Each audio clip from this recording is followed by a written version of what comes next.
Largo is well stocked with returners at just about every position. The numbers are so good, about 65 varsity players, that coach Marcus Paschal has daily battles for spots on the depth chart.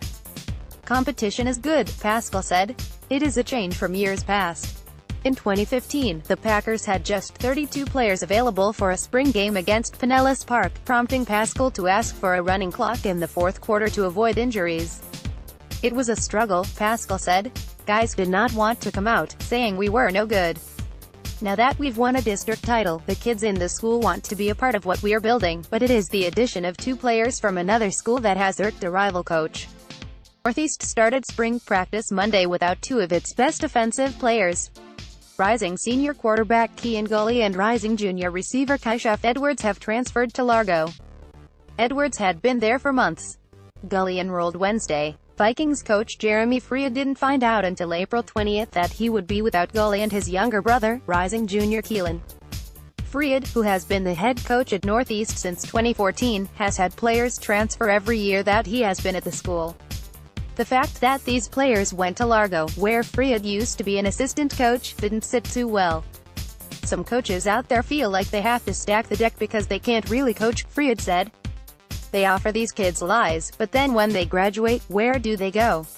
I'm going to hold kids accountable. Kids sometimes have this sense of entitlement, like they're perfect and can't be coached. There's nothing wrong with them. So if somebody coaches them, then they go somewhere else. The thing is, you get to the next level and you get eaten up. Gully threw for 2,062 yards and 22 touchdowns last season for the 5-5 Vikings. Edwards was by far Gully's top target, with 1,138 yards receiving and 10 touchdowns. Fried will have to find replacements this spring and revamp his offense. We are going to change up our system with the kids who are here and we'll win with them, he said. Last time this happened 2016, we had 5 kids leave the school and we went 7-2. We are going to do that again this year, you watch. The kids who want to leave, go.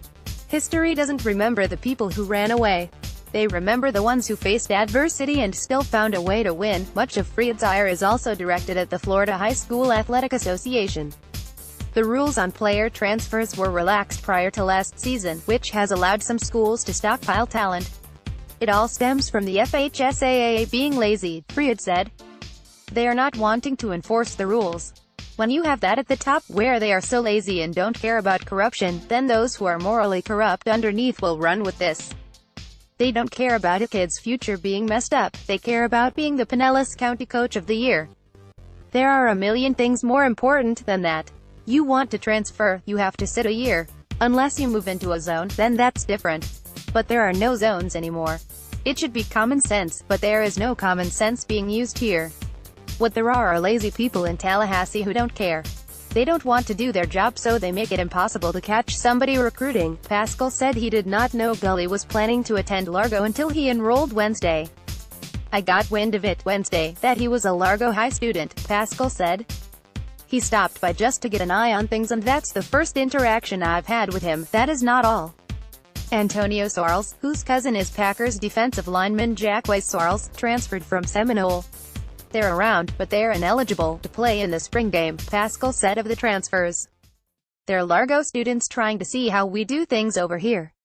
There is depth everywhere at Largo. 4 of the 5 starting offensive linemen return. There are 8 returners on defense. And there is talent.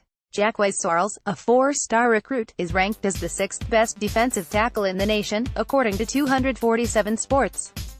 Jayan McCluster, a running back, defensive back, has offers from 16 colleges, including Florida, FSU and Miami. Quavin Matthews, a receiver, was recently named MVP of a Big County Preps camp. Because of the quality of competition, Paschal said none of the transfers are guaranteed to start. Even Gully has to battle incumbent Kyle Wisniewski. Word started circulating that Kian was supposed to come over, but I was comfortable with what we already had here, Paschal said. If Kian ended up showing up, which happened, then that goes through the district office. I'm only worried about Largo kids.